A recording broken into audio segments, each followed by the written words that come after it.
Welcome to the webinar on cultural appropriation and psychedelics. My name is Rebeca, Rocha, and I am a therapist in Portland, Oregon, with a Master's of Social Work from Arizona State and PhD from University of Brasilia in Brazil. Today we're going to be talking about psychedelics and cultural appropriation. This is a very avoided topic, controversial topic that has not been talked about directly. So we, with the POC Psychedelics Collective, decided to bring this discussion today. We have 3 other people from different backgrounds in different communities to be having this discussion. We are going to go over about 10 questions. We're going to discuss about what's cultural appropriation, how does cultural appropriation presents in psychedelic spaces, what can we do to avoid cultural appropriation. We are all part of MAPS and DMA psychotherapy assisted training. We are all in Kentucky, which was a training focused for therapists of color.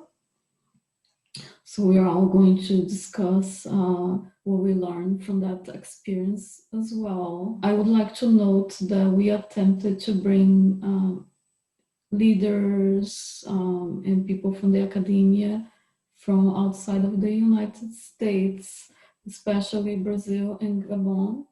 However, with the pandemic, we had some difficulty bringing everybody together once. So we are planning to have other conversations around this topic. And we are going to start by each person from this panel introducing themselves. So we're really honored and happy that they are here today to be having this conversation. My name is Belinda Eriacho. Thank you for the invitation to speak about this topic. I agree with you, Rebeca. It's certainly a topic that is not a comfortable topic to talk about, but yet I think it is something that really we need to have some dialogue around. I'm from Arizona, and I first of all want to acknowledge the Hohokam and the Otum people, which are the Pima and the Papago people of this area in which I reside. I reside in the Phoenix area. And academically, I hold degrees in health sciences, public health, and technology, not really related to the psychedelic area.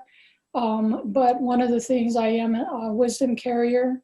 I hold a lot of traditional knowledge related to the Diné people and the Ashiwi, which are the Zuni lineages of my father and my mother's side. And so I'm very interested in speaking on this topic and some of the points that I think need to be addressed. So with that, I'll turn it over to the next speaker. Mm-hmm. I can go next. My name is Nicole Buchanan. My pronouns are she, her, and I am a professor at Michigan State University here in Michigan.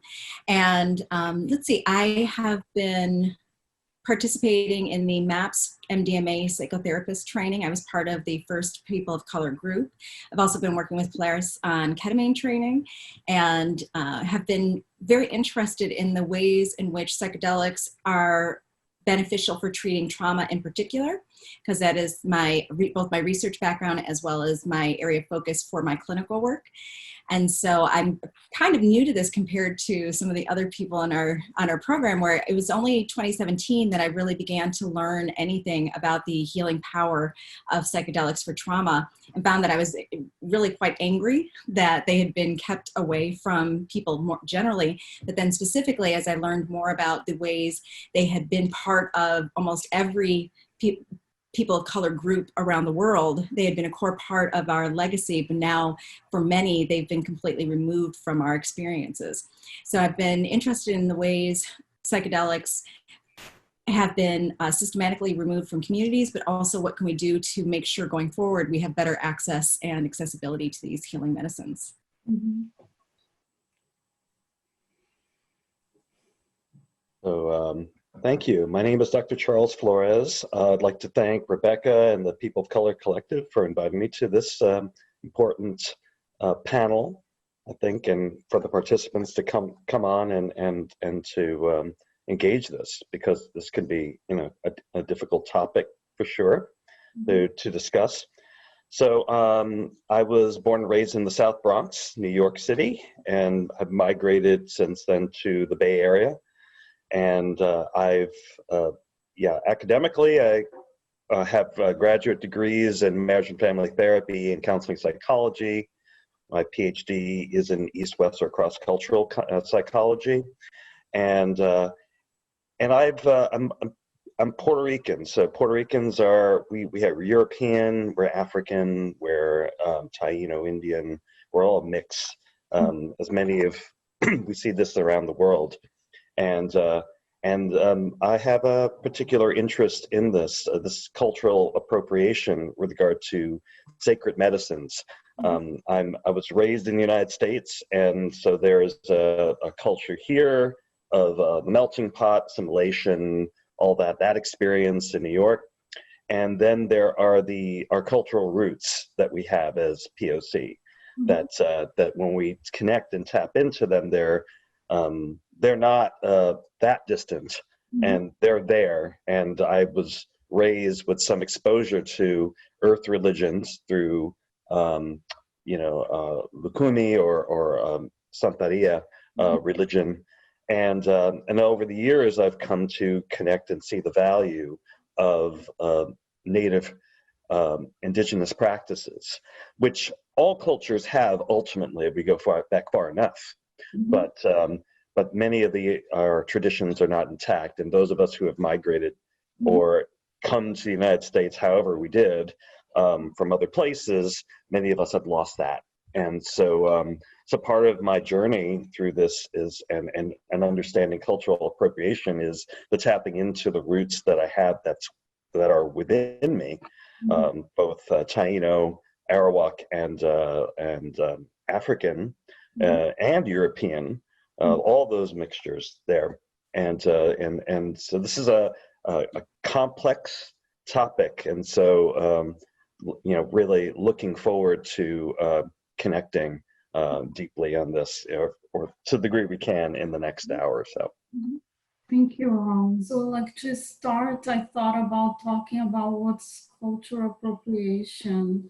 And I know that broadly speaking is the use of cultural symbols, artifacts, rituals of a culture by a member of another culture. And I know that cultural appropriation, usually the culture that's being appropriated are not like giving permission. So this is broadly speaking. I don't know if anybody want to add a little bit more about cultural appropriation, and also how cultural appropriation show up in the psychedelic world. I can speak to that point. I think your point is well taken, Rebecca. But I also think cultural appropriation is also the action of taking cultural practices out of its original context. And when somebody takes from a culture, it's actually taking the intellectual property that was, the original teachings of a people's. When we think about intellectual properties, I want to look at it from the context of the framework of the U.S. copyright laws and trademarks that are out there.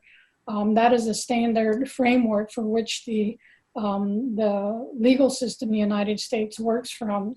But when you try to apply that specific framework into an indigenous setting, in my case, in a Native American setting, where you're trying to look at the intellectual properties of ancient chants that have been passed down orally from generation to generation, that framework doesn't fit in that. And so I think that's one of the key things to point out. The other piece that I wanted to point out is that when we're talking about intellectual properties from a Native American standpoint, it's also the collective wisdom of a people. That wisdom is not knowledge. To me, there's a difference between knowledge and wisdom. Knowledge is something, for instance, that you can read in a book, whereas wisdom is really something where you gather those experience over a length of time. And in many Native American cultures, you know, they've been working with a lot of different types of plant medicines, not only the sacred plant medicines to heal people, but that's a part of who we are and innate to the land in which we grew up in. And I think sometimes individuals get confused between cultural appropriation and cultural appreciation. And to me, to appreciate a culture is really about seeking understanding. It's about learning the other culture, and in efforts to broaden your own perspective and to have that cross-cultural interconnection. You know, and it also, you know, you're granted that permission to do that.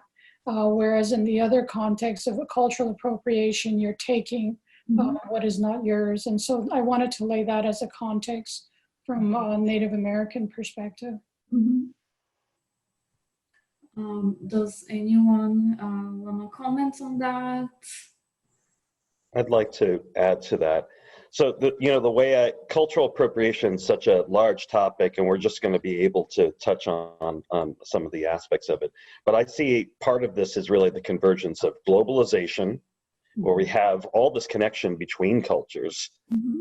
It's so you have that larger context, and then the history and context of racism, racist policy that has existed for generations. So if we were in a neutral context and we were just being globalized and everybody was equal, then we wouldn't have this issue of cultural appropriation, because we would have mutual respect and equality between we'd all be on equal footing and being able to, which is what I think many people innocently, perhaps, or naively think that's what they're doing. They think that if they have, just by the fact that they could go to a catalog at a holistic center or whatever, and they mix things up because they want to be creative, interesting, individualistic, that they are creating something new, maybe creating something better, and without any context, devoid of any of that.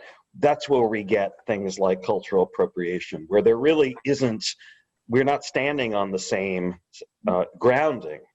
Different cultures are not in the same place. It's not an acknowledgement of racism and racist policy, which has preceded us and has existed for centuries.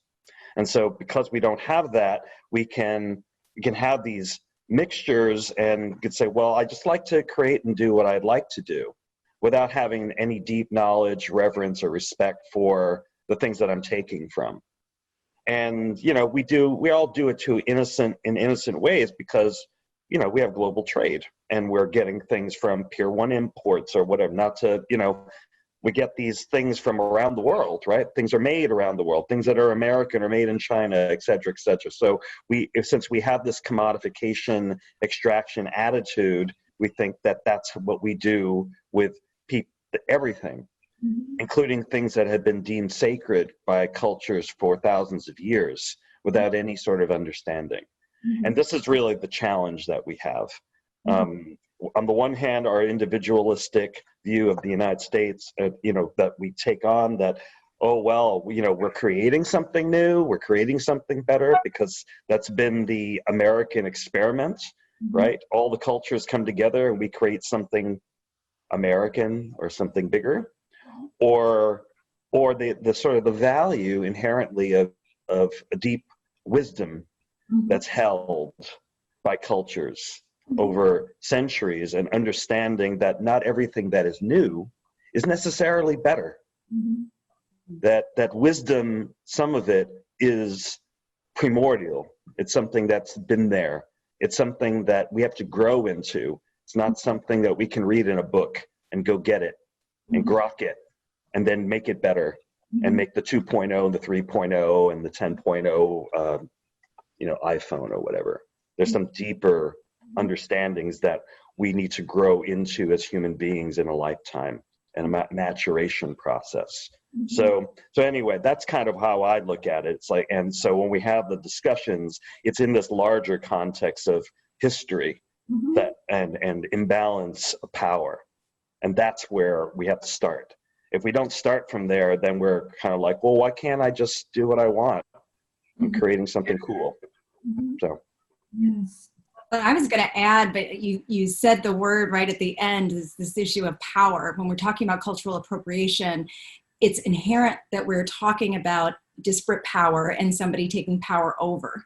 And usually when we talk about power over, we're also talking about a financial piece where financially resources are, one, taken from a particular group, but also that part of what happens with appropriation is that they find ways to commodify and often make large amounts of money. Anything worth appropriating usually comes with a lot of money to be gained from it. And we don't see that funnel back to the people that it was taken from. And we can see this happening over and over again with psychedelics, but in general, that's the way things happen when we're talking about appropriation. So it's taking from, it's a power over, and often the financial resources go with the people that take it and have power. Yes, and one of the things that I read, like from like a scholar that studied cultural appropriation, and he talks about like cultural exploitation, and that's what I identify in like the circles like of psychedelics, basically cultural exploitation, because according to his definition, cultural exploitation is when there is no permission, there is no reciprocity, and there is no compensation. And that's, the worst type of cultural appropriation that can be. And that's what we basically see in those circles. Was your last word there, no compensation? Okay. And Richard Roger is a communication professor in, I think, Arizona State, if I'm not mistaken. The other part of the question that we still needed to figure out was, you had asked about how does cultural appropriation show up in the psychedelic world, was the second piece of that first question. I don't think we really answered, but I think that Nicole touched on it, because for me, she was talking about power and how everything becomes commodified. And one of the things, my own personal experience, I have seen and witnessed non-native or white people that are actually running peyote meetings that don't really have the cultural or the tradition for holding that sacred container, and had to be coached through that ceremony. I have also experienced and had Anglo people show up at sweat lodges where they're there to participate. But in the end, I found out that they were there as a researcher, and they were really not there to understand the cultural dynamics and the aspects and why we are doing certain things. And so to me, I find that it shows up in a lot of different ways, and that has been my experience that I wanted to share.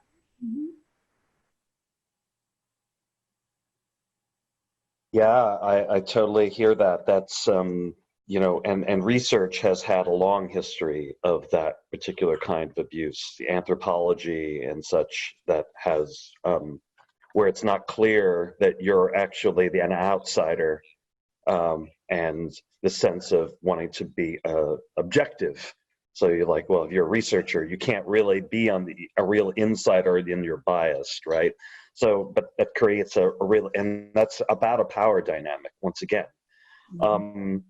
Cultural appropriation comes up in so many different ways, and I think a lot of it is unconscious by people that use the substances, right? So they're coming in, and part of it is just a grounding of no grounding. They don't really know much about anything about the history of the medicines to begin with.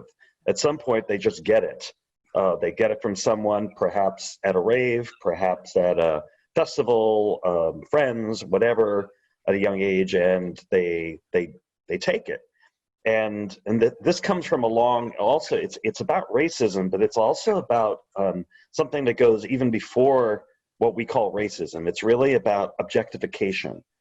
It's about this sense of separation, of extraction, that we can take things out of nature and use them for our own purposes. So whereas most indigenous cultures around the world who connected with these medicines had a sense of connection to nature and reverence, and these are plant medicines that are alive and awake. They saw an enchanted, awakened universe over the last few centuries. And I've just written an article about this. We've lost that because of, ironically, what we call the Enlightenment or the Renaissance. It's humanist, right? So we're back in the center relative to Christian understanding, but still, it's like we have dominion over nature, and then we extract that which we need for our purposes. And so people are coming from that as the baseline. Here is a thing, a pill, whatever, and you take it. And then I get something from it. I pay for it and I get something from it. It's very much, that's the degree of reciprocity ends there with maybe a financial transaction. That's it. Not any sense that this thing is alive, that there's a spirit, there's anything behind that. And so since you're starting from that, then that's where all the cultural appropriation and all that starts, because there's no sense of no one's telling you that you should have reverence to what is you're seeing. You're just tripping. You're just having a drug experience. Whoa, it's wacky. It has that kind of understanding. It's like you don't really have any basis by which to relate to that which you're engaging. And you can diminish it and extract it. And then what we've done I work in addictions, right? So I run a company dealing with addictions, and I teach at Cal State East Bay counselors, and I tell them, what's the big difference in Western civilization? Is that we have done distillation and extraction of many of these substances that have been used for thousands of years, but weren't abused. They were used in ritual contexts. So then those spirits, alcohol is called spirits, right? It has that. So, but we distilled them and made them into moonshine. We take coca leaves and we turn them into cocaine and crack. We take, poppy and we turn it to heroin and to, fentanyl eventually.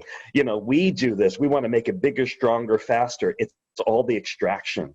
And so cultural appropriation is extraction. We're extracting and taking, and without, and you learn in the Andes, the sense of reciprocity, without that sense of that. And so people are doing it at an unconscious level, just like with racism, it's not necessarily fully conscious. It's just the air you're breathing, because we're here and we do it, and because we don't know anything. We're we're cut from our indigenous roots, and we don't have that. But when we reconnect with that, and I think that is possible, and that, like Belinda said, cultural appreciation comes into play, and people start to understand what that is. It's okay to appreciate, but then acknowledge where you take it. If you use the word aho, which I hear in so many New Age circles, understand where that comes from, right? Understand what that means. Say who it comes from, right? That's a beginning.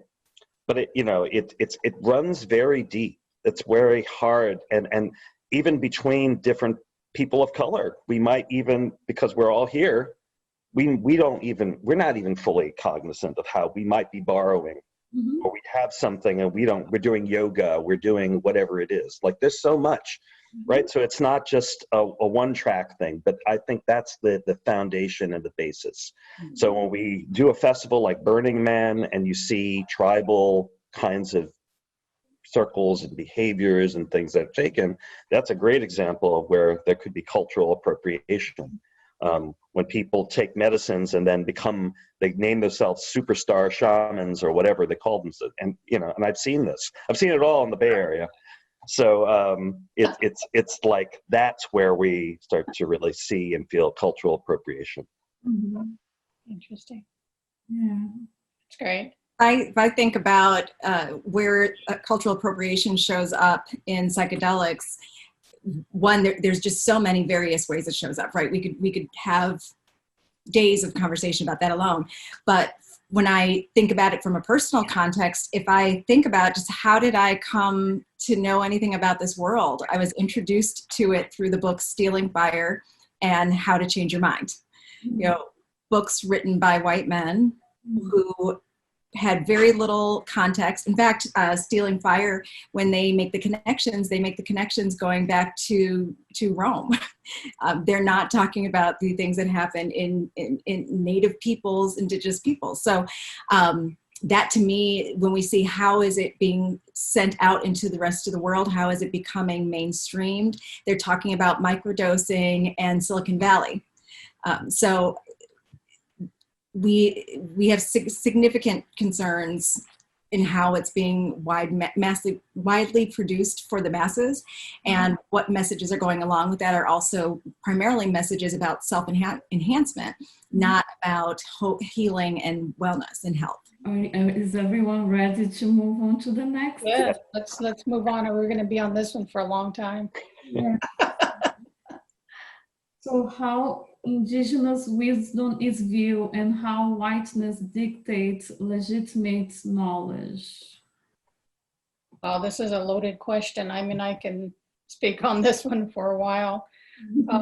And I think part of the answer to this question, I think Charles already talked about it, you know, when he's talking about, I think there, from a non-indigenous, non-native perspective, there's this curiosity about the earth wisdoms.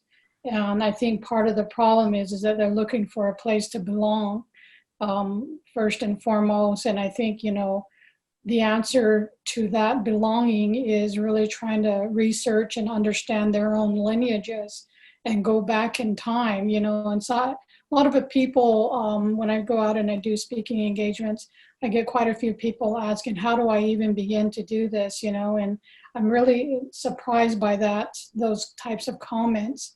But there is such thing as, you know, doing your own genealogy research to try and understand and make that connection. From a Native American and indigenous perspective, I think that our understanding of the natural world and the natural order of the way the universe works is so innate in us in everything that we do. It's not separated out like we do in Western thought. You know, I was brought up in Western schools, and we have this tendency to have philosophy, mathematics, etc. But from an indigenous approach, they're all interrelated, and so they're interconnected and dependent on one another. And I think we've lost sight of that. I think one of the points that we all talked about, and some of the questions that we've answered, is that there is a sacred reciprocity and a sacredness that needs to be held for the reverence of these plants. They're not just plants, you know, they're living, human, breathing beings. They have senses, you know, and to honor them in that way is important. And I think from my perspective is that indigenous people that have that responsibility as wisdom carriers have that responsibility for as long as they live, because then it becomes their responsibility to teach that to the next generation so that that medicine can be passed on. And I think for somebody to come in and just use it for that one time and think that that's all there is to it, that is not the reality of it. And so I think that's one of the other things. And then the last thing I wanted to mention is when we talk about healing and healing from trauma, and I talk about this all the time, is that we're not just talking about the healing of our psychology, we're talking about healing of our spirit, we're talking about healing of our soul, we're talking about, you know, all those other aspects that are so intertwined into one another, you know, that it needs to be included in that. And that's one of my stickling points for having culturally based therapy approaches that are encompassing of all of that. And then the other part of that is our Western mind, we always feel like we have to analyze everything. And there are some things that are of the natural world that are not intended to be analyzed. It's just to be to honor it, that is part of the sacred mystery as human beings, that we've forgotten how to honor that. And so I think that is, really important to understand and get across to people so that they can understand that and try to look at it from a different perspective, and so that's what I want to offer up on that question. Mhm.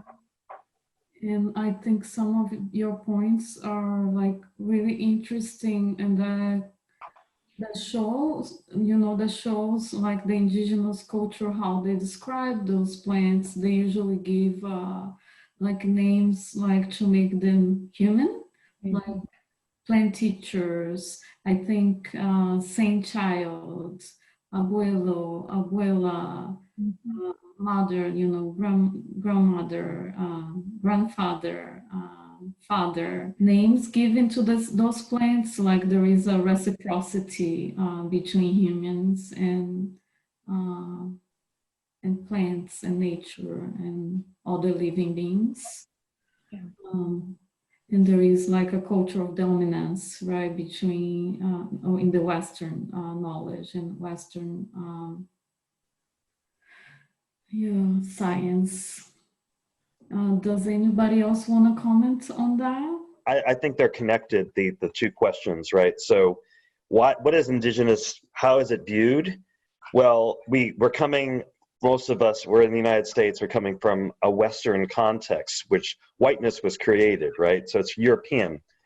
And the European context is that there was a Catholic Church that dominated for 1,000 years, and then there was a break from that, right? So it's like we need to reinstall the human and sort of cast out superstition, right? So if you had beliefs that were not rational or didn't fit in within a certain context, eventually science became a part of that, right? So science, even the early scientists were also people who are spiritual, but then it gradually moved away from that. And so when there was encounters with other cultures, be it in what was called the Americas or anywhere, it was always seen as those beliefs are a form of superstition, a form of witchcraft, a form of other, and that they were inferior.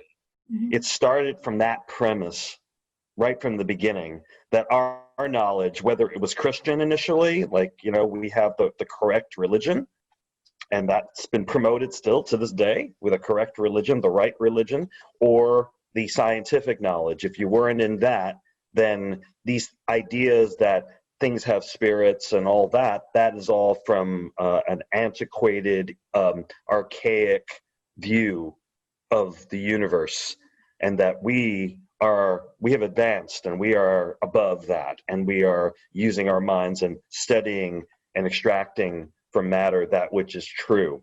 Mm-hmm. So a scientific knowledge, mm-hmm. right? So these are real paradigm shifts and changes, right? And it sort of dovetails with some of the racist stuff we're talking about, right? So it's like, that's how you have, why are natives savages, right? How did that, we had this for a very long time. This was the relationship. Part of it is because, having this so-called animistic view of the universe. And that's what we're talking about all the way to this day, when psychedelic medicines, sacred medicines, actually open you up to the realities that you've been trained not to see, mm-hmm. to put the blinders on and not see or not have direct relationship with. Suddenly things are moving, and that's like, oh, well, I'm tripping, it's weird, right? But in the reality, this is something that our ancestors have connected with for thousands of years, even in Europe. Mm-hmm. And so this is really, in a way, it's a recasting. Is it really that science is just, and reason is up on top, mm-hmm. and above and beyond? Or, and how's that working for us, if it is? Mm-hmm. Right? And some now will say, maybe not so well. Maybe we got a few problems, few issues going on, few crises. Or maybe we need to backtrack and not throw the baby out with the bathwater, mm-hmm. and reconnect with our deeper roots that our ancestors have carried for us. That maybe part of our deep reverence that we lost was also the reverence for our own ancestors that carried this and connected with this and have this relationship with the universe. Yeah, and I feel that, you know, science, by separating, science has been unable to heal. And I'm not even gonna use the word treat, you know, has not been able to heal, like from addiction, from, you know, PTSD, depression, like we've been failing, you know, and people are really sick because of, you know, separating, right? Separating mind from body, from spirit. And now we're looking into those medicines to treat what Western science has failed, right? And I feel that, you know, the epistemology of science is not the correct one to work with those medicines of separation, you know, looking at things, separating or even treating, right? Eliminating symptoms instead of healing and transcending. So I feel that we need to shift the paradigm to study those medicines. Well, and adding to that, the way you define science, we need to acknowledge that that has shifted and changed. And we don't have to think of science in those ways, but it's the way that it was chosen basically for us, largely by people that had power to do so, which often then means in the US we're talking about white men often. So I just wanted to add that piece, that we don't have to think of science in the way we do. We have bought into that as you know, a larger scientific community, as well as the way, because the things we talk about would have fit into science in the past. Yeah. You know, one of the things that it reminded me what Charles was saying earlier about this legitimacy is that we as Indigenous and Native American people have to fit into this paradigm that was created with, and we got to keep in mind that a lot of the rituals and the ceremonies for the most part do not have any type of institutional structure around them. So we don't have any canons of belief. We don't have the classical hierarchies or the creeds or the dogma that is associated with that. And so therefore, you know, it's looked upon as different and not fitting in this context. And so as a result of that, for instance, with the Native American church, that was the only way that they were able to get that organized in such a fashion, is that they had to fit into that mold.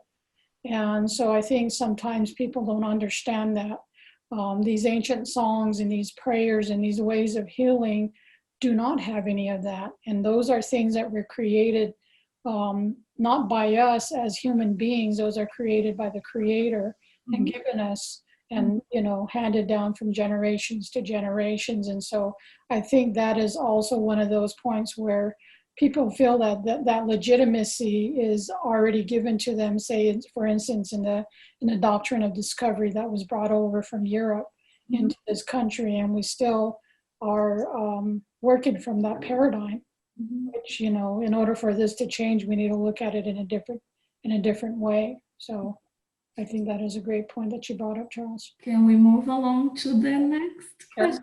That'd be okay. How are psychedelic medicines seen in the U.S. Versus communities where they originated? You know, for me, from a Native American perspective, one of the things, the word psychedelics is not a word that is very familiar in Native American communities, because we see the medicines as something of reverence. So peyote in a Navajo tradition is Shema Zed, which means mother plant. And when you have that kind of connection to a plant medicine, then you can look at it as a teacher, as a protector, and really having that connectedness to it so that it can begin to help you in that healing process. And so that's very different than the Western way of looking at this particular plant medicine, for instance. And I that's an example from my experience.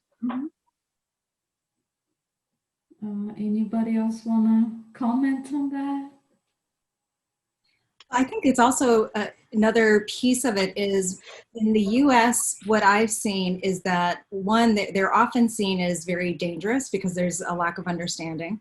And then when we look at people who do actually use psychedelics in the U.S., you often see people that are either just doing it for getting high or they're doing it for microdosing. So they're doing it for the self-enhancement piece that's about drive and achievement, not about healing, health, wellness, or connectedness. And that, I think, is very, very different from the way they've usually been conceptualized by the communities they came from. Yeah, I totally agree with that. And I'm going to pull a little bit further back because, we're, except if you're a native person from, this continent, we're all immigrants. And so we have waves. However we came sometimes by force, and sometimes we came willingly or running away from something, right? So we have these waves. You imagine the United States being full of waves of people. And with that, we also had waves of ideas. So if we went back to the 1800s, we'd be looking at, the first encounters of translations of, let's say, the Bhagavad Gita from India, and how that influenced people like Thoreau and Emerson and people like that. And so we have these waves we have this American view, very sort of narrow kind of view about, we're the best and we're the great. The Tocqueville talked, even back in the 1830s, we thought we were the best thing ever, right? So we have this, and then we get these kind of interesting things that shake things up, that come from elsewhere. And they're foreign, they're unusual, they're different. And so we go, ooh, wow, from China, from here, from there. And so we've had this, and the latest one, but we always talk about with psychedelics, is really in the 60s, right? So it wasn't just that psychedelics came up and out with LSD, and then the discovery, just like, with Maria Sabina of mushrooms and all this, like, it's always the Western side of things, right? It's like, oh, wow, we found mushrooms, magic mushrooms, right? And the Beatles, going to India and the Maharishi and all that stuff. There was so much going on, and it was the psychedelics, and so it was East, West, North, South, this exchange, this kind of crazy, and which really started with 1970, this whole war on drugs, right? Because there was a lot of fear of what that would mean if we start taking in these ideas that break open and make fissures and holes in the cohesive narrative and mythos that had been made up in order to keep things American in a certain way, right? And so we can't accept these things from other places, these medicines that make people think differently. We can't accept what Native peoples have been saying, that superstition stuff. What's going to happen? This generation's going to lose it. We need to shut this down. And it's mostly those people of color that are causing the problems, right? It's, so there's a context here where it's like, well, what happens? It's like, how is it viewed? How is it dangerous? It's because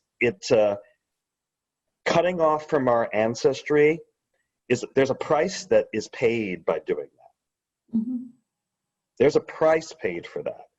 And we have to, like we do psychologically, repress things. It's a form of repression. If you don't know who you are and where you're from, and don't know your land and don't know your people, that creates a great pain. That is something that is a loss. And what the medicines do, what these other counters do, it starts to wake you up to that reality, that you've been cut off, that you've been denied, that actually the depth of who you are cannot be defined by apple pie and hot dogs and flags. But that's not enough. That we actually need to be deeply connected to our ancestors, this earth, and connect to that reverence and that enchantment that comes from that, perhaps in a new way, because we're now a global place. So, you know, we're transcending and including, but you know, the way that we come to these medicines has is a factor in it. And the fear, we have to, you know, Nixon had to shut it down. It's like, we need to, like, you know, get rid of and ban all of them, not just the, you know, the heroin and all that, but everything. Let's shut it down, and we'll take that. And then as we know what happened after that, you know, mass incarceration, et cetera, things progressed, right? So the entire racist thing also was at play here. But I think that's really where we see the view of psychedelics, as Nicole mentioned, as being dangerous and all that. And then we, as people of color who are here in the United States, we've also suffered from that amnesia, that lack of knowledge of where we're from. Whether, I mean, Africa, come on, that is the oldest of all of the indigenous knowledge and relationship. There is such depth there if you choose to actually learn from that. And I've done a little bit of that with Ifa from Nigeria, and you find there's entire realms of knowledge, and it's deeply based in the earth, and yet it has their entire schools of knowledge of everything going back millennia. And we had it here in the Americas as well. We had it, and the thing is, it's there. And through a flip, an act of, I wrote a thesis on cultural imperialism, but it's sort of like we don't realize what we've lost. We see ourselves as below, that we don't see our intrinsic value because we don't know it. We've been taught, it's never been brought to us. We never felt it. Yet when we perhaps some of us come to a ceremony, we start to remember what that is. We start to get the feel of what it is to be connected to earth. I was raised in a concrete jungle of the South Bronx. I was not in any way, I wasn't even on the islands of Puerto Rico, right? And it's like, and I have, through my life, have gradually found my way through that. It's like the nature that the crack in the sidewalk kind of opens up, and you see a plant come through. Like it will not be denied. My soul will not deny it. And that's, I think, the truth that we need to come to. And I think that with the medicines, we have a sacred opportunity for us to do the deep, deep healing that we need to do. All of us, not just white, not just people of color, not just white people, all of us, to connect with our deeper rooted, embodied nature. And that's what I'm afraid of if we go on the path of commodification and extraction, that we could lose. Yeah, I just want to comment on that just a little bit. I think my experience is in between, because I am Brazilian, and I think my experience is between Belinda and your experience of you both here in the US. Because I was in urban places. What I feel in Brazil is, although there is still a stigma, it's more accepting of, ritualistic use of ayahuasca, especially. There is also other types of ritual. There is another plant that's called jurema, that's used also in northeast of Brazil. That's also a psychoactive plant. And the religions, they've been there for a long, long time. So people know more about it. So I think people are more open about it to talk, with family, with friends. Although, I'm not going to deny that there is a stigma, and the main religion in Brazil is Catholicism, and Christianism is very strong there too, but people are just more open about it. And I grew up in Bahia, and with a lot of African influence, a lot of African descents.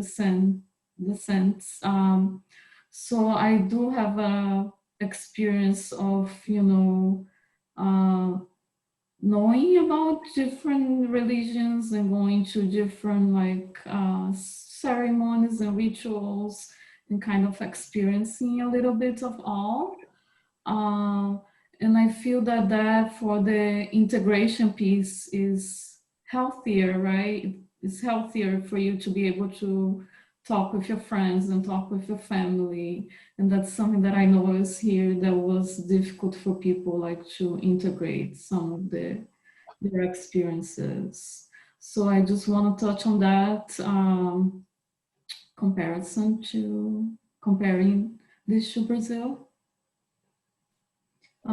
Is that okay to move to the next? Yes, absolutely. So what are the harms and dangers of psychedelic cultural appropriation?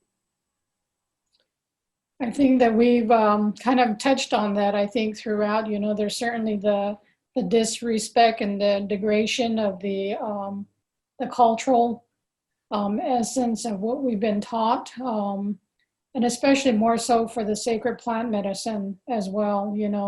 There's not that reverence and care that typically somebody that works with this and has had it in their family from generations to generations, I think there's a big difference in that. Mm-hmm. Yeah, and I feel that, like there is a bigger harm when it is something that's sacred. Mm-hmm. I think like the identity harm and the psychological harm is so big when, you are appropriating something that's sacred to another culture and another people. And I was doing some reading on that, and I saw that, there is a indigenous person that his name is Christopher Jocks, and he compares this like the appropriation of, religious beliefs and rituals as being like stealing the skin off of the back. And I also read about comparing like to a violation or sexual assault. So like just how harmful it is for, indigenous people, the way they are describing that. I thought that was something to, to be mindful and careful. And there is probably an impact on, indigenous people when the rituals and the religious beliefs are not represented the way they are, as they are misrepresented. I thought that this was also harmful for, a group of people for their identity too. Mm-hmm. And we see that on the statistics, right, about like, mental health issues in Native communities, about health issues in Native communities. Also a consequence of that, the misrepresentation and the harm that's being done. Mm-hmm. Anybody have any other comments on the harms of, cultural appropriation and psychedelics? One thing I haven't really talked about, or we haven't talked very much about, is also that with the cultural appropriation, we're also seeing regulation, and it's moving from being medicines, and that people who have been using them for, as we said, millennia, are able to use. It's now being processed, it's being made available through other mechanisms, it's being medicalized, and the financial piece, but also even the access starts to shift. Where now communities that have traditionally had it may no longer have access to it as we move into this kind of commodification of it. Yes, and the decriminalization too. And some of those plants are already endangered. And we see like the peyote is an endangered species. We see like trafficking of ibogaine in Africa. we see like people in Brazil living in slave conditions to produce ayahuasca. So, and those are like really, those communities are being harmed, right? Like, these are physical harm that we're talking about. Yeah. And we One know that criminalization is going to decriminalize the ways that this is being commodified and income generating, and then the traditional methods will remain criminalized. I wanted to touch on a point that Nicole had talked about in terms of the regulation aspect. I'm not sure that everybody is familiar with this, but there's been an effort that started actually in 2000, where the U.S. Patent Office of the United States has been working with a World Intellectual Property Organization, and they've been working on some guidelines or 3 legal instruments which really are to address the issue of traditional knowledge, genetic resources, and also traditional cultural expression. And they are in the process of creating this document that really talks about who actually owns the inherent responsibility and those aspects that are communally owned, which will be interesting to see what impact that will have globally on some of the things that we've been talking about. And so I wanted to make folks aware that is happening right now. Yeah, and thank you. Who's actually included in that process to make that decision? Is it the people in power already who want to use it for their own benefit? Absolutely. So that's a real question. I think back in, I think it was last year, 2019, Jamie Wheel, who wrote Stealing Fire, he had a really great talk in the Trans Tech conference. And that was often like really kind of shook things up. He was really talking about a psychedelic renaissance, and how do we do it differently? How do we get it right this time? And his warning is that this is a time for us to step up for what it is we want, because all of this economic power is coming. It's here. This medicalization, this desire, the companies, the venture capitalists, all that is coming right up. This time there'll be access, but it's going to be who has got the funding and the money, who is going to be dictating a lot of what actually occurs going forward. And so so there, it's like even this discussion about cultural appropriation really comes into stark relief. Since when we're talking about racism, we're talking about power. We're talking about finances. We're talking about world trade of ayahuasca and all of these things, right? This is really sort of on the larger scale. It's like what our personal awakenings and openings and our appreciation, our gratitude. We have all this, and this is going to be big global business. It already is, but this is at a new scale. Health companies are going to be involved with micromanaged care about how much medicine you can use for this client, how many sessions you get for your PTSD treatment, this is where it's coming down. It's going to brass tack. Like they want research behind it, and then they're going to be dictating how and what we do with this for therapists, for the doctors, for everybody. And so, where the positive end of really decrim is really, it's like we cannot just have it medicalized, that this needs to be opened up. But for those of us who are speaking to this particular issue, there needs to be a massive degree of, we need to speak up with more education and having a connective, a reverential relationship to these medicines that we're taking. It's really, to me, it really dovetails so strongly with what's been happening in the news over the last few months. It's really sort of so tied in, because if we're not we don't reckon with our history, and we don't reckon with the inequality, we're going to keep chugging along as if, and the people in power are going to continue to sort of dictate what is and what is real, and how we do it, and all that. And that power is going to continue to be held in that way.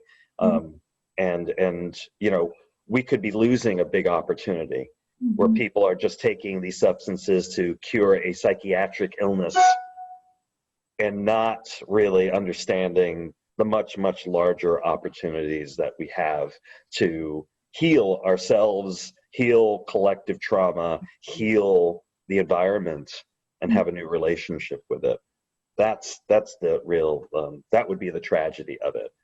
So the cultural appropriation, I think the damage it causes is that we don't realize what we're missing. We take and we think we got it. Oh, I learned from this culture, that culture, and it's just a little piece of it. I knew somebody who did that, who would constantly, but she went to a meditation retreat. It's one person I knew, and they told her to breathe in and out and gave some directions. She said, I could do that. This is a meditation master. I can do that.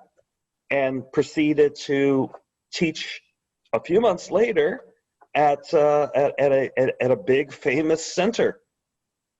Because all she had to do is, well, you just have to follow the instructions of breathing in and out and this and that. I can say all that. Never mind what that is supposed to be doing or what the deep transformation that is supposed to be behind it. We tend to do that, extract and grok, and then lose all what was most important. So I think that is what we lose with the cultural appropriation. We lose the real treasure. Yeah. Can people of color perpetuate cultural appropriation, and how? I think there's a couple of points, to this question that come to mind. It certainly is an income resource. I think of all the people down in the Amazon that use it as a way, for the tourism to come in, and then to, allow to do ayahuasca ceremonies, etc. And this time that we are in, I know many families in the Amazon that are really suffering because that economic base that they relied on is no longer there. And so they're really having to take them back into their original source and go back into the jungle in order to sustain themselves. I also think that there's the opportunity for people of color to perpetuate this cultural appropriation by taking the medicines, but I think, honestly, I think that we are more mindful of that. Certainly when I take ayahuasca or I take another type of psychedelic, I sit with the medicine, I thank it, I talk to it. I'm very reverent of it, for my inner healing. I don't just take it just to take it from a recreational standpoint. And, the other part of this too is that typically when ceremonies are done, there are chants, there are icaros, there are those types of things that are done, and I find people recording them. And I know here in the United States with the Zuni people, for instance, if you show up in a ceremony and you're recording or taking pictures, they will confiscate your digital device and escort you out of the reservation, because it is so sacred to them that you don't just take, going back to that question that we were talking about. So I think that we're a little bit more mindful of those things as people of color. Yes. Anybody else want to comment on that? I do think that any of us are capable of cultural appropriation, especially depending on how we're learning about what these medicines are, what they do. And if we're getting it from the standard clinical training, that's definitely going to lead to people engaging in cultural appropriation. If we're getting it from things like the Stealing Fire book and these books that are talking about it purely as a mechanism for reaching some goal, then so yeah, absolutely, we are capable of doing that. And it's going to require kind of a fierce attending to what we're doing and why to overcome that tendency if we don't have that background knowledge in those traditions. Yes, and I feel like I agree with both of you. And usually we are introduced to, especially here in the U.S., we are introduced to the idea of psychedelics through these books, right, that you mentioned. At the same time, as people of color, we had our culture in a way or another being appropriated. So I feel that we are more mindful of, because we know how it's, having our own culture being appropriated. Maybe not in the same way, but in other ways. Yeah, we all experience some type of appropriation. It's not through the music or through, yoga or psychedelics, all kinds of appropriation in different communities of color. One of the other points I wanted to mention is that typically when an individual is there's an initiation process for using these medicines and taking on that responsibility and that role as a traditional healer. And I don't think people understand that, they think to themselves, oh, if I go to this retreat, and I learn all of this stuff and I go back into the city, then I can do that. But there's also much other responsibility that comes with that, that they might not even see or witness or be a part of. And so that is really key to the continuity of these sacred plant medicines and their ability to heal us as human beings. Mm-hmm. One thing that I thought that was interesting, I read an article, it was in the book Plant Medicines, Healings, and Psychedelic Science about Huatla and and an experience of an indigenous woman that was opening up, her ceremonies to foreigners. And they were talking about this person as being like a person that's in a way is more connected to the Western culture. Mm. But that's not true for the whole community. Like some people are more open, right? Like to, maybe commercialize, but that might not be true for the whole community. Most of the community was not in agreement with her practice. Mm-hmm. So I think it's also important to be careful that what's true for one person from that community might not be true for everybody. Yeah. Sure. I think people of color can perpetuate appropriation by not understanding themselves. If you just take in the culture, many of us are, like you said, whether it's in Brazil or another country, are more influenced by the Western paradigm. And of course, that it's not no shame or blame. That's where we're living, right? And we there's an amnesia and a forgetting of the culture that is prevalent. So it's like you could easily, just by connecting with someone who's using these medicines and sort of fall into where everyone else has fallen into. It's kind of the same relationship as anyone else, because you don't have a grounded context within your culture of the reverential use of these medicines yourself. I know I didn't have that. That wasn't something that we had. So it looks like we lost them. Did we lose one of our panel? Hopefully she'll come back. Yeah. So I think that's a concern, because we're not all coming from indigenous spaces to begin with, and there has been a change on the inside of who we are. There's a loss and a forgetting. So we want to come to more of that and stand in our own power.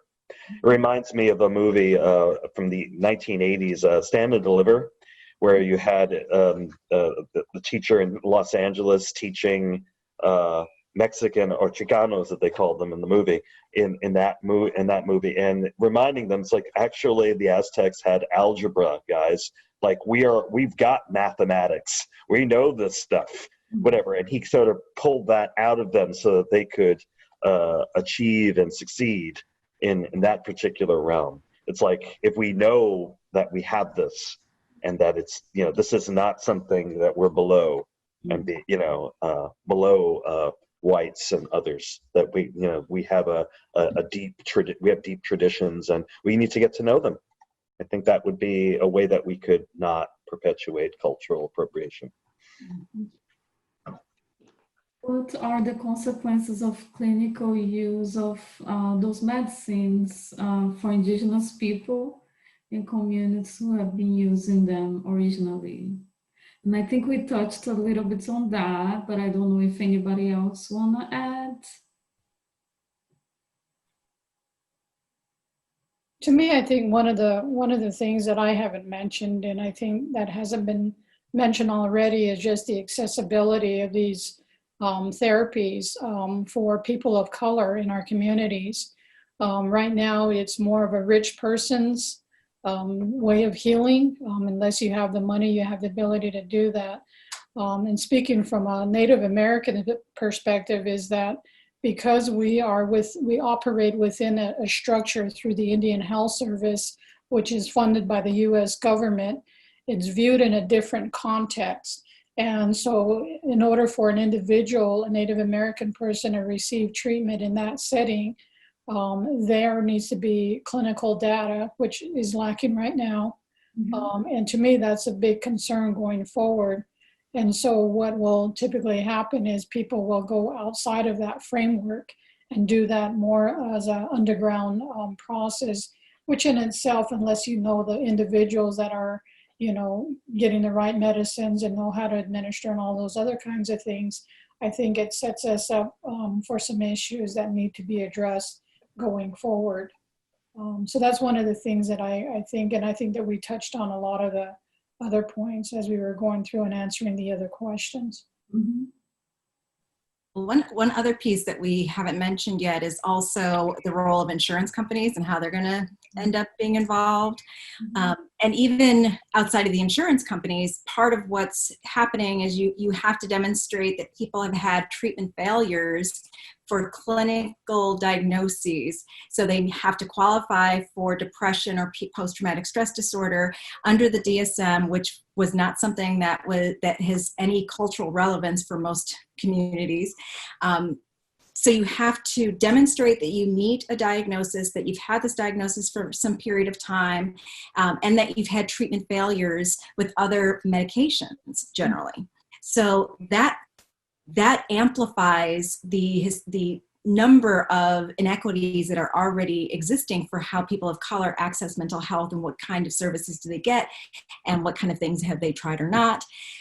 So those kinds of requirements with it becoming clinically used are going to exacerbate the inequities and the difficulties people of color will have in ever accessing these kinds of medications. And it also means that it's just for the treatment of serious conditions. Diagnosable conditions. So somebody coping with the complex challenges they experience from racism isn't eligible.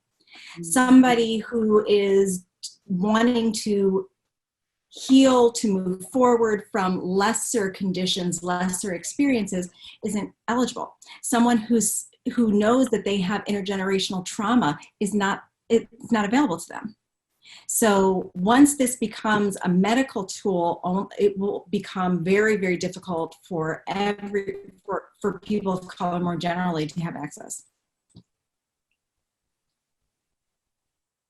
Yeah, this is we could have another panel just on this whole process and what we're looking at. So one could argue that the war on drugs and the prohibition and what it's created has already created such massive havoc that even medicalization is a relative improvement.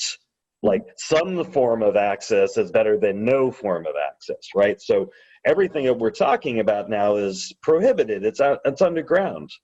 unless you're part of certain groups, certain indigenous groups for peyote or something like that, there's really nothing legal now. So now we're looking at, okay, medicalization. And we know that our medical system is unequal. We don't have one pair. We have millions of people who do not have health insurance.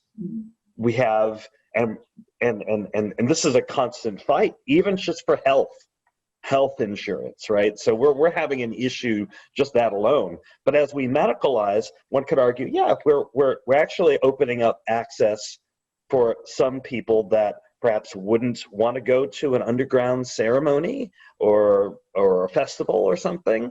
And for certain people, it's a safer opportunity that feels more comfortable and familiar with clinicians and therapists. And okay, there's a degree of regulation. And so in a way that creates a kind of container for, so, you know, we get trained as therapists and doctors and physicians, and, you know, you kind of have a sense of what you're getting, and it isn't foreign to you, right? It's not, you don't have to go to the jungles of the Amazon or someplace like that. You can go to a clinic that's hopefully set up for that, and perhaps has little aspects of that if you want to be reverential, but it's not, quote, pushing that, that you have to do some sort of native ceremonial thing in order to have a healing experience. So, you know, I think that it has its place. There's a place that it has, but it is not the comprehensive picture that we want to have. And the fact is that long after this is legitimized in the eyes of science and medicalized, there is always going to be an underground. That's just how it is. It's true with current medical practice. Where the people who are using fentanyl were not prescribed, you know, or maybe a few of them were, but it's like we see abuse with medicines today, and that is not going to go away. Prescription medications are some of the most abused substances, not just underground, made somewhere in a lab, right? So we are really looking at I think we're going to see many roots for many different people, and a part of this is, I think we as people of color who are connected with this need to speak up about this kind of access, and making sure that people who would not normally have the access and will continue to have the access. And we need to look at things like supply. And we need to look at things that these are all dynamic. It's once you're not in the underground, then you have to think about all of this. It's not about like getting the medicine from whatever the guy down the street or that you texted or whatever. It's not going to be that. It's really it needs to be sustainable, right? We need to look at our environment, and part of what we express in medicine is really connection and reverence to, like, where are we getting this medicine? Where are we getting these plants, or even if it's in a lab or whatever, like really sort of understanding what kind of dynamics we're supporting when we take a particular medicine. Right now there's a whole field of organic, people want their certifications, organic food and all that. Well, I think that's really going to be something that we're going to be demanding with medicines in the future. That's not just, well, I don't know where this iboga came from, but right, and it could be something that was stolen in that country. It could be, and we see this. I think Chacruna Institute's really written a lot of great pieces on this about the dynamics of power that as they play out in many countries that grow these medicines and have had that, and how people are being abused. There's slave labor involved with it. There's and because it's big business, and as soon as business comes into it, then we see the abuses. So, one thing that I think is important, touching on a couple of things that we said, if the medicalization of this leads to regulations that disparately push out people of color from access to those services and access to those mechanisms for having that, then that also means they're going to be more reliant on things being underground, and that puts them at greater risk because we still are in this war on drugs. Mm-hmm. So as we are inevitably going to see the increased clinical use and regulation in that realm, we need to not get comfortable with that, because we still need to have a way that people of color who are going to go through these other mechanisms are not going to be putting themselves at risk for legal entanglements. Mm-hmm. One more point that I want to make is just some experiences going on in Brazil, like kind of experiments. In the state of Acre, one of the ayahuasca religion, they treat people that are incarcerated. So they're doing in a way a clinical work, but religious organization doing like a clinical work to a vulnerable population. Another example too is a group of Santo Daime that are offering ceremonies to indigenous people that don't have the tradition of using ayahuasca to treat addiction. Mm-hmm. So I see like this charity work, but not coming from the medical institution. So I am concerned about moving to like a more medicalized system, and also the communities losing power, right? Because they have held this knowledge. They have held knowledge about the plants, knowledge about the ceremonies, and they're gonna lose power in that. And it's already like, and we talked about that's already like an unequal power system, right? And those communities are gonna lose even more power as we move towards medicalization of those plants, and that those are my concerns. What are like your thoughts about the recent peyote statements made by the Cream Nature? And I'm gonna talk about that just so people can know. The Cream Nature recently, I think April, released an article saying that they are while they acknowledge the knowledge from indigenous communities, and they appreciate and they feel that humanity has adapted to those communities, they disagree that with some leaders that peyote should be restricted only for tribal members and members of the Native American religion. So in a nutshell, that's the statement. So I don't know if anybody want to comment on that. I can comment on that. I think I don't want to dredge up a lot of the conversation that has already happened, but I think that there are definitely some things that can be learned as a result of what has come out. From my understanding from the onset that some of the indigenous or Native American communities weren't involved in the actual creation of this document. And so there in itself, again, we're starting back at the same place we started from. It's just another example of being colonized and those experiences that we have had as Native American people. And I think one of the other thing is we're not seeing ourselves as equal to one another. Again, it's kind of having that overpowering position, and some individuals already having a mindset that they know what they want and they're going to go and do it regardless of who needs to be a part of that conversation. And so I was kind of brought into this conversation after the fact, after this document had been created. And I think it's also important to share with the community the response to the decriminalization legislation that came out from the Native American Church of North America, and what their viewpoint was. I think one of the things that was obviously very, that I was aware of when I brought in this conversation was they spoke to one individual, and based on that individual's conversation, they went ahead and moved forward. Folks need to know that there are 573 tribes in the United States, and each single one of them is very autonomous to the other. They're not the same. They function differently. Some are matrilinear, some are patrilinear, and so that kind of dictates how things will operate.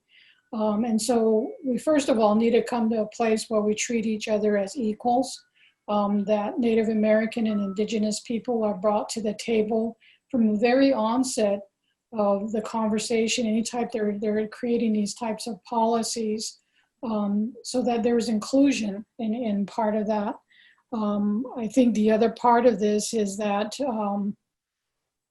you know, there are certainly questions that need to be asked, and we've touched on some of those things.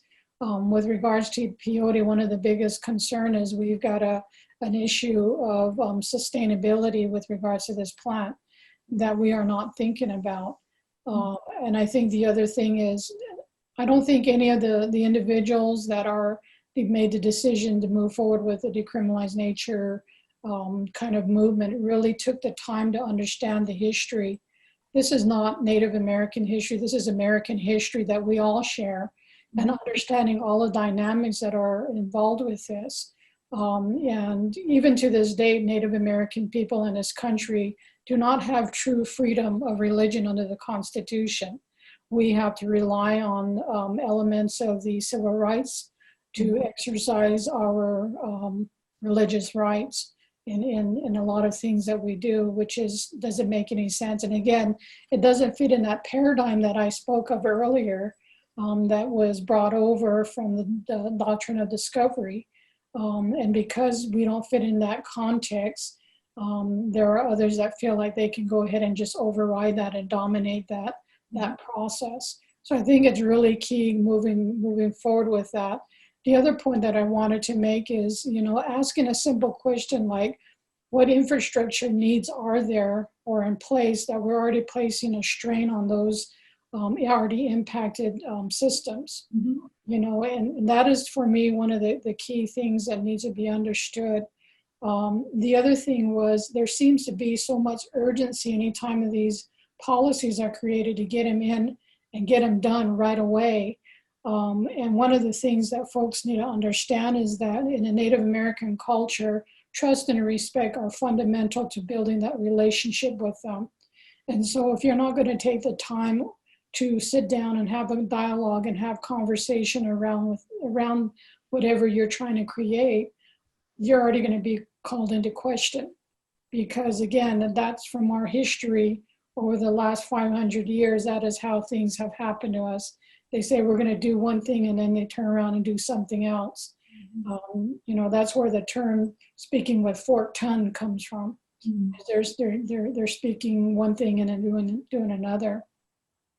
And sorry. And that's kind of what I wanted to share with regards to that. And I had quite a few points, and this particular topic was covered, I think, as part of the Psychedelic Liberty Summit, which I would encourage everybody to go and listen to because it was discussed in thoroughness, and there were other Native American sisters that were on that panel that really were very pointed. And one of the things that also came up in there that relates to cultural appropriation was something that Charles had said earlier, is the use of the word aho.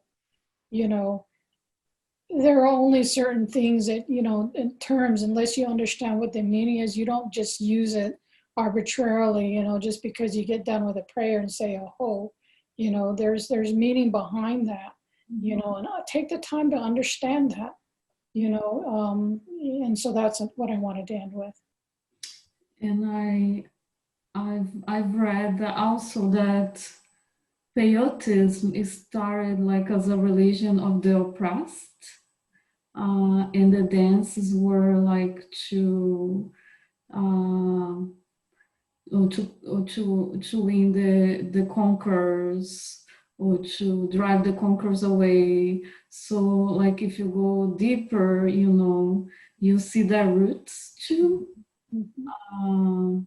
And you don't see any mention of that, on the documents, right? Yeah. And Uh, I think there's also needs to be the understanding that some people say that a lot of those the medicine peyote was brought in from Mexico, which is right, but you got to go back again and look at history. At the time, there were no boundaries, so Mexico was a part of the United States, or vice versa, and so there was that constant trade that was through that area among indigenous people. And it's like, peyote was used in a lot of different areas as a means of trade for indigenous people. And so that's one of the other things, again, people need to take the time to understand our American history. mhm, mhm. Yeah, thank you so much. And could anyone speak about the lack of representation of Black and African descendant people in conversations about psychedelic medicines, especially ibogaine and cannabis? When we think about where are Black people in this conversation, one, there are many more Black people doing this work involved that are not being brought to the table, and frequently are not invited to the conferences. Their I can't think of the word, contribution. Wow, tired. Their contributions have been lost. When the individuals are highlighted, often their race is not made salient. People don't talk about the fact that they're people of color. So I think there's many different reasons for why they haven't been well represented in public scenes around these conversations. But there's also, I think there is a real reticence in the Black community to approach psychedelics, if we think kind of as a whole. One, heavily criminalized, and people of color, Black people in particular, have been at the brunt of the war on drugs. And so involvement in psychedelics, when I talk to people, when I go into the community and I'm having these conversations, often there's a response of just utter disbelief, because they've only heard stories about kind of somebody took it once and they went crazy, or now they have flashbacks randomly all the time. And the narrative is, you take this, it is Russian roulette, and it could strike you down, and that could be permanent. That in of itself is enough of a barrier for many people. But then you throw in that it's also very difficult to get a hold of. It's not something that in the Black community, there aren't already places where you naturally can get iboga. So it just doesn't happen. So it's very difficult to get. It's highly criminalized. There's a narrative that has been longstanding about how dangerous it is, and that if you take it, you could risk your life or put your life in shambles. That, teamed with racism within the psychedelic movement itself, has meant that there hasn't been good representation of Black community. But it's not because nobody's doing the work.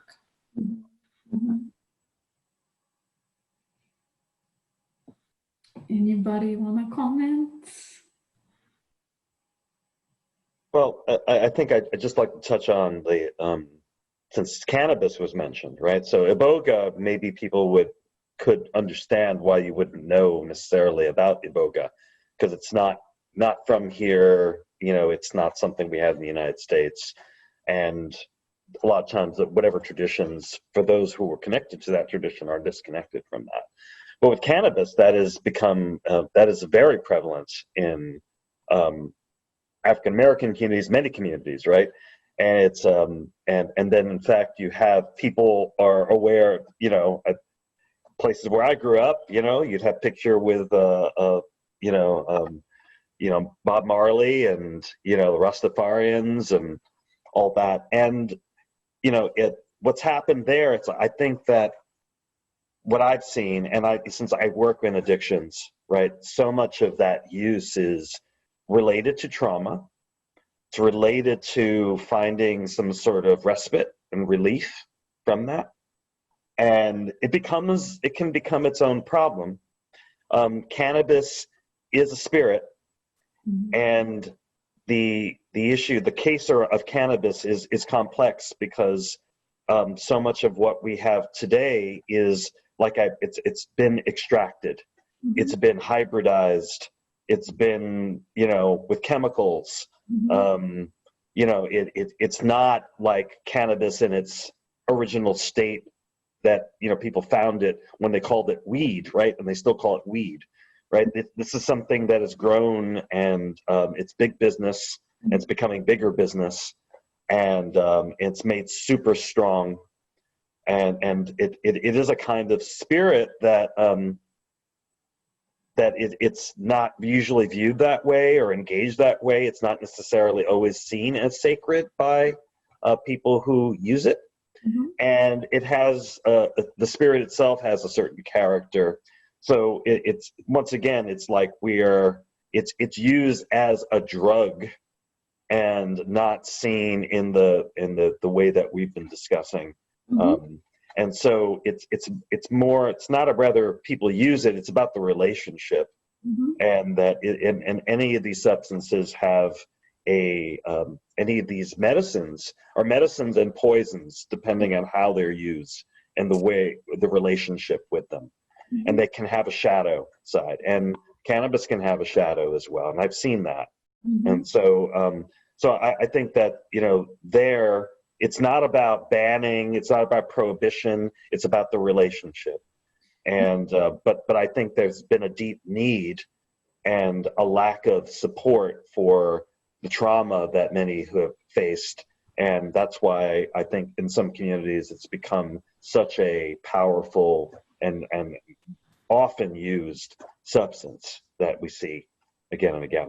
And it has the access, like we have access to that, not the iboga. One of the things I wanted to share, not from my experience, one of the elders from Africa that I know, and she uses iboga as part of her traditional ceremonies, and not only just iboga, but I'm thinking about other sacred plant medicines. They have a spirit about them.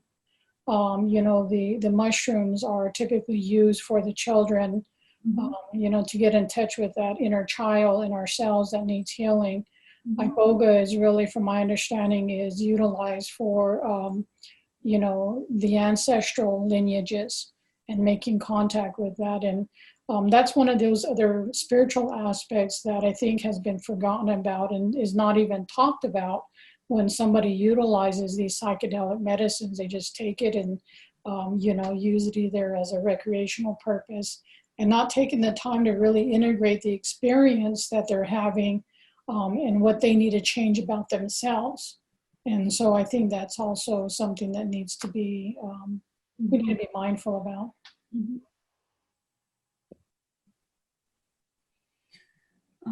And what were some of the lessons from MAPS and DMA psychotherapy assisted training for communities of color in Kentucky in 2019?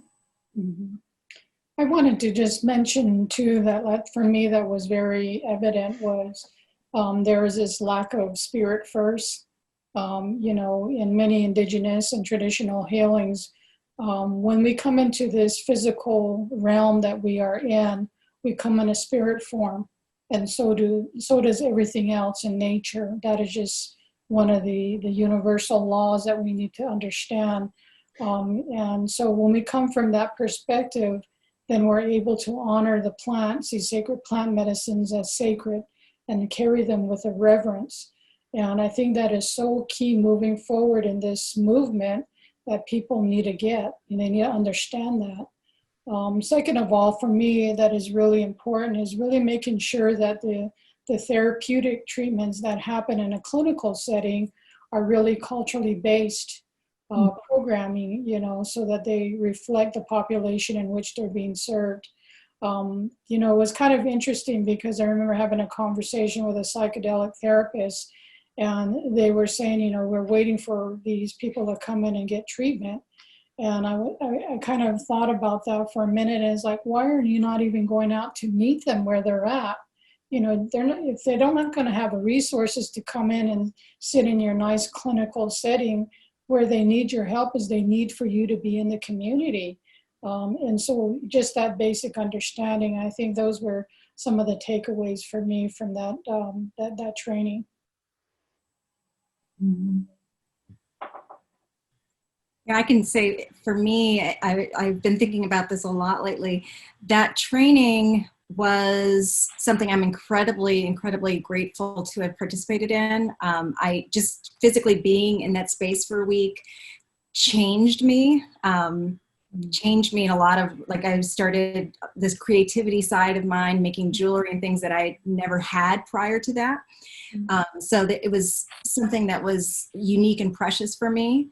But that said, it did not go perfectly.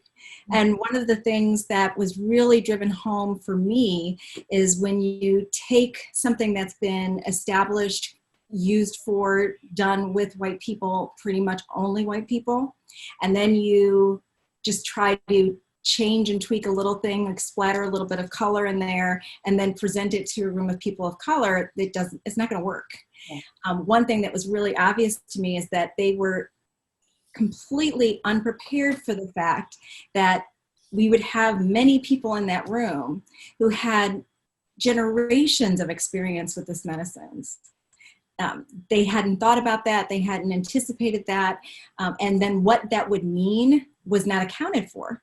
So thankfully, our group kind of took things over and we were able to bring in some of the expertise of the people in the room. But what a loss that wasn't part of the planning from the beginning. But it also really highlights that when they're teaching this to groups that are primarily white people, it's replicating the absence of all of these really important components. And what they're teaching doesn't build off of the knowledge that we have at all.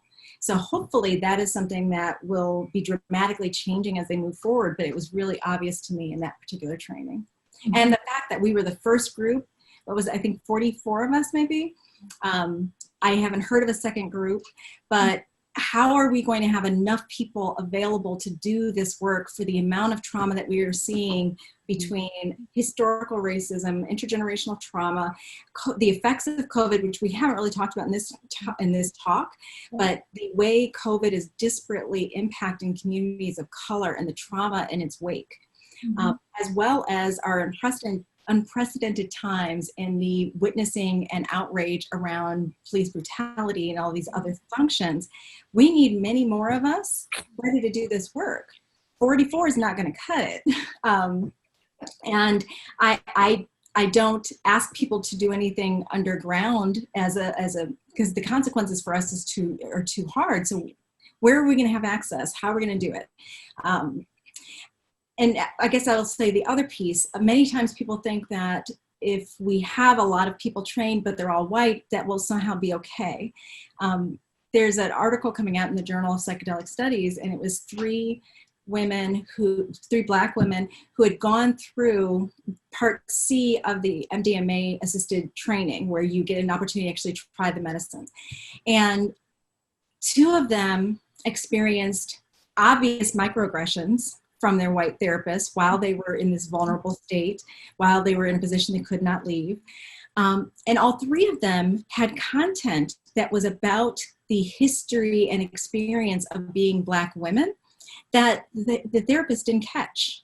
Mm-hmm. So these three Black women did not get the same experience they could have had if people were truly culturally aware and knew not to do harm through racial microaggressions.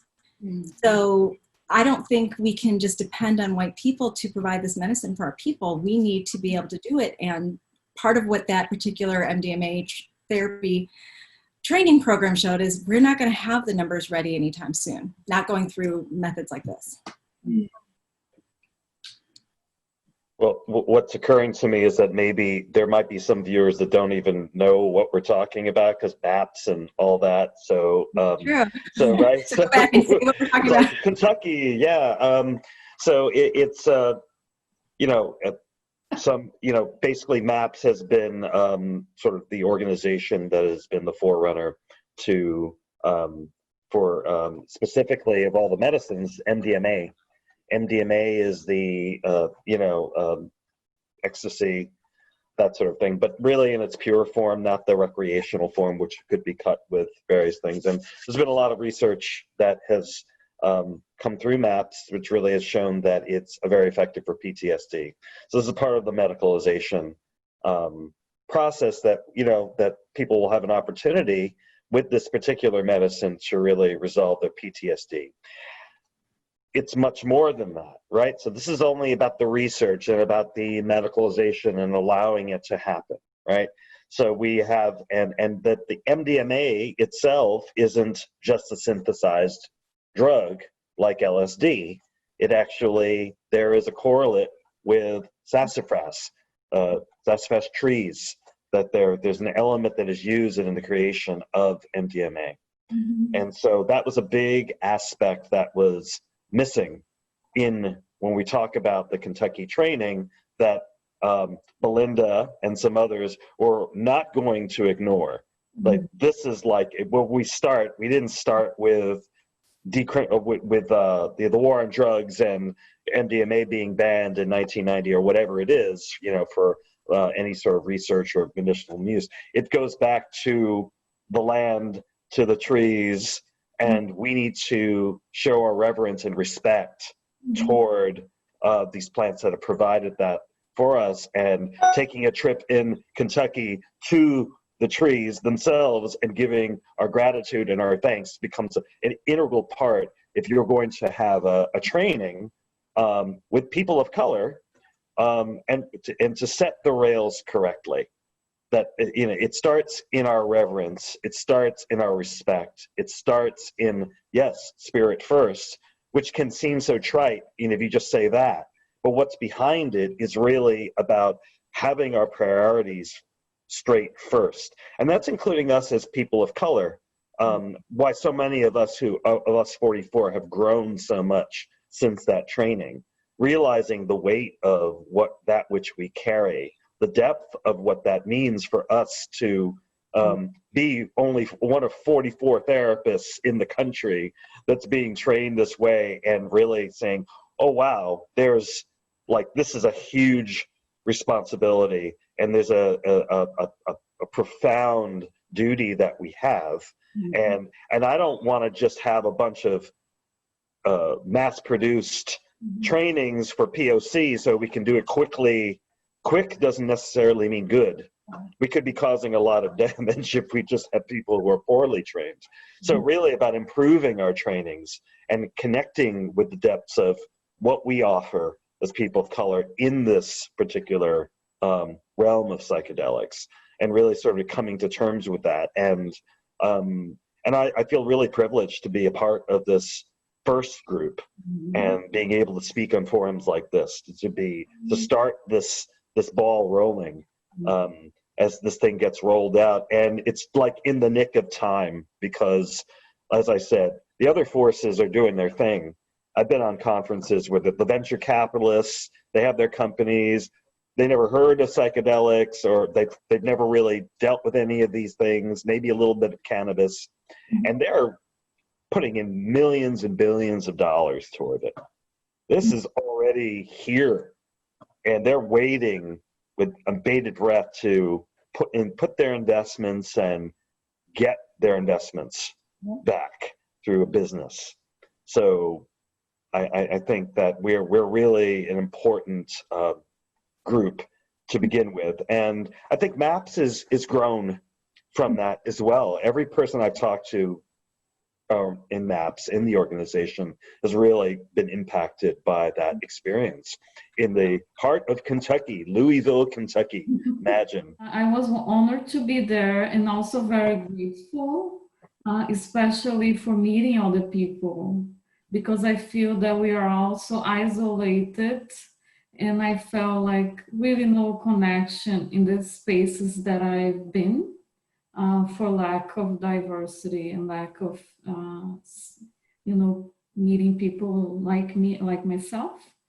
I feel that was a big challenge for MAPS to take on, because it was not a training like for, you know, a specific group of people, right? That was for people from very diverse backgrounds, you know, people from different countries, people with different worldview, you know, and yeah, so I think is and different ways to learn, different beliefs. So I think was a big challenge for them.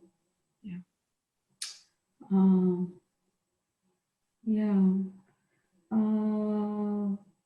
And my other point is I feel that, and that's something that I've been reading too, that in order for the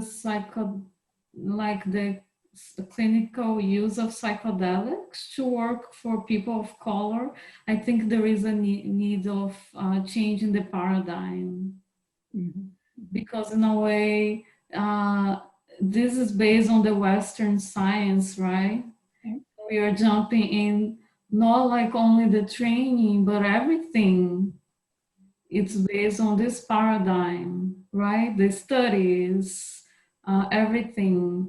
If you go to the conferences, especially MAPS conferences or the bigger conferences, there are more focus on like clinical trials, the better rooms for, you know, clinical trials, and maybe the more processed medicines, you know, like MDMA. So there is more focus on that. What's easier to apply in clinical settings? What's easier to be medicalized? So I think there is a need of, you know, changing paradigm first for people to feel included. Mm-hmm. Yeah. And our last question is, what can we do as POC to eliminate or prevent psychedelic cultural appropriation? I think for me, one of the things that, and I want to change that question a little bit and more about what can we all do collectively, not only just as POCs, because I think there will be a lot of listeners that will appreciate guidance around this. And for me, I kind of jotted down some ideas, and you mentioned one of them is to change the narrative around how we view this. We really need to get away from this colonial paradigm and move to something that's more organic, that works for these times. Certainly educating yourself about the issues that impact people of color communities is really critical to have that piece. The other part of that is, you know, also requesting assistance from traditional teachers or wisdom carriers in a community that have that knowledge base and bring them in as part of that conversation. To change the narrative of what works best for our own personal interests as professionals. You know, we are in a time that it's no longer about me, it's about we. Mm-hmm. And we really need to be thinking about that. And so what does that mean for the psychedelic community? You know, we need to be thinking about the collective and not just our own personal professional values that need to be a part of that. And then lastly, I think it's really important that people of color really speak out. And this is a great representation of that, where we're really sharing our knowledge and our understanding and, you know, what we view as something very valuable as part of this, our cultures. You know, that is certainly something that needs to be, we need to have more of those kind of conversations, you know, with openly share that information. Mm-hmm. So those are just my thoughts around that. In the spirit too of thinking beyond people of color, when people are looking at events, when they are figuring out how they're going to go forward, they need to look around the table. Who are they talking to? Who are they being influenced by? There are a growing body of people of color that are coming forth to offer our information, our expertise. If none of those people are around the table, or if you don't have a critical mass, because, you know, being the token often means you're there for window dressing, you're not actually there to be won't allow you to be influential. So do you have people at the table? Do you take their suggestions seriously? Do you have enough of those people to have impact and to influence the structure of what's going on and going forward? And right now we know that the answer to that almost universally is no.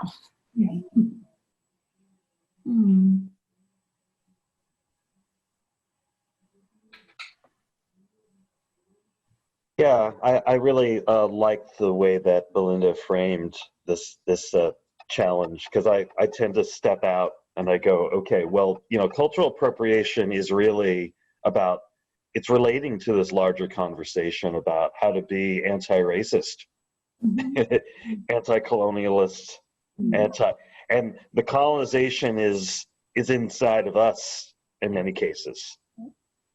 So, and where I think that if we have the reverence and we start and say, and here the challenge is also spirit, what that means to people. Because spirit, a lot of times, people, it's not what's on the surface. It's not looking spiritual, whatever that means. It's not, we have this kind of, in the West, sometimes that sense of what we've been talking about in this conversation is broken. We imagine it has something to do with priests and religion and some sort of like thing that we need to run away from, kind of oppressive thing. And we're not really, that's not what we're referring to when we say spirit first. It's about, a deep connection to higher values that really are dealing with not just individual egocentric values, but really about larger interconnection and compassion and all that. And so basically what we're trying to become as greater, better human beings, right? So when we talk about the cultural appropriation, we're really looking at this, it could be enfolded or as a subset of this anti-racist decolonization shift that we are learning how to become aware of, just to begin with, because that's why were people shocked about what happened in the news? Many of us were never shocked. We were raised with that. We knew this. This was not a surprise. It was a surprise to certain people that this happened, and so it's like raising that awareness. But then, even for those of us who are aware of racism, we're not necessarily aware of what I talk about, this amnesia, this loss, this connection that we have to this world, that we belong here, that we are, that, you could say the earth is our mother, and really mean that. That's something that is not just a poetry. That's, that this is like the reality. This is the reality, and that we have these, we have the ability to connect to this directly, and that's our birthright. It's not something that we, and to learn what that is, that is, I think, the greatest way that we sort of deal with cultural appropriation, all of this stuff, is to really understand that deeper connection we have within us, and that we have diversity and difference, and to have so much humility around that. And I think with the psychedelics, connecting that up, it really provides us potentially an opportunity. One thing we've learned in all this clinical research, for sure, is that the set and the setting and the integration is absolutely essential. Doing a bunch of mushrooms in the bathtub, by yourself, text message your friend, no, that's not going to get you what we, and, through grace or whatever, sometimes we have experiences, even though we did it all wrong, but it's through that grace. It was like people have done some crazy things, and to really sort of take this in a different spirit. This is such a mind-opening, not just mind, but heart and body-opening potential experience. And we're just starting to touch the tip of the iceberg when we see these people taking psilocybin from mushrooms and you know, at the end of life and awakening to the meaning of their lives and connecting and healing with their families. And then people who have been stuck with a trauma that's deep embedded within them and has, you know, sort of made their lives miserable, being able to release that trauma. And the thing is, indigenous peoples have been doing that for thousands of years. This is not news. But it is, you know, in the paradigm of racism and Western hegemony and all that, it's not real until there's a scientific experiment that says it's real, right? So we're I think we're in there's a crisis, and yet there's a tremendous opportunity that we have. And I you know, and if we step up, we might be able to steer some of what happens with this psychedelic renaissance and make it work for all people, for ourselves and others, and all our relations, as they say. I just want to add a few things on how can we eliminate or prevent cultural appropriation. I think a lot was talked about. I just want to add a few things. I know, Belinda, you mentioned about consulting with, you know, communities, partnering with communities, making sure that you have more than one voice, right? That you're hearing from different people, or even like you mentioned in the peyote situation, consulting with different tribes, right, before making a decision, partnering with different tribes before making a statement. So that's one. I think identifying cultural appropriation is important, because that way you can stop what you're doing, right? Identifying others, and you're calling out when it's happening. And for consumers, I think paying attention where the medicine is coming from an ethical place. The place that you're going is an ethical place. Are you, you know, is the ceremony or the place representing your community, right? There are people of color there. There are people representing the communities where this medicine is coming from. I think those are some things to watch. Rebecca, there's one thing that I know that it was mentioned a couple of times, but I think it is so important that it gets mentioned again, is that when we are talking about people of color, to me, it's so critical to give something back to the community. You know, so if you're working with an indigenous people, you know, work with them on what their needs are, and make sure that it goes back to Aini, which is the word for sacred reciprocity in the Andean traditions. So today for me, tomorrow for you. And so there's always that cyclical return on everything that you do. To me, it's so fundamental to who we are as human beings that we've forgotten about, and we need to get back to that. Yes, that's an important point. Yeah, giving back to the communities and making sure, like what you mentioned too, like the reverence, right, to those medicines. Doing your research, right, learning about the medicine that you're taking, learning about the history, right? And I think you mentioned too, Belinda, questioning the colonial mind, because we read all the time from like the explorer's perspective, right? Like if those medicines started in the last century, that's what we keep reading, right? But they being used, you know, in ritualistic use for hundreds, thousands of years. So I think questioning that too. Anybody has any like last comments? No, I think we covered everything, that we wanted to talk about. Thank you all. Thank you for the opportunity. Thank you. Thank you. Take care, everyone.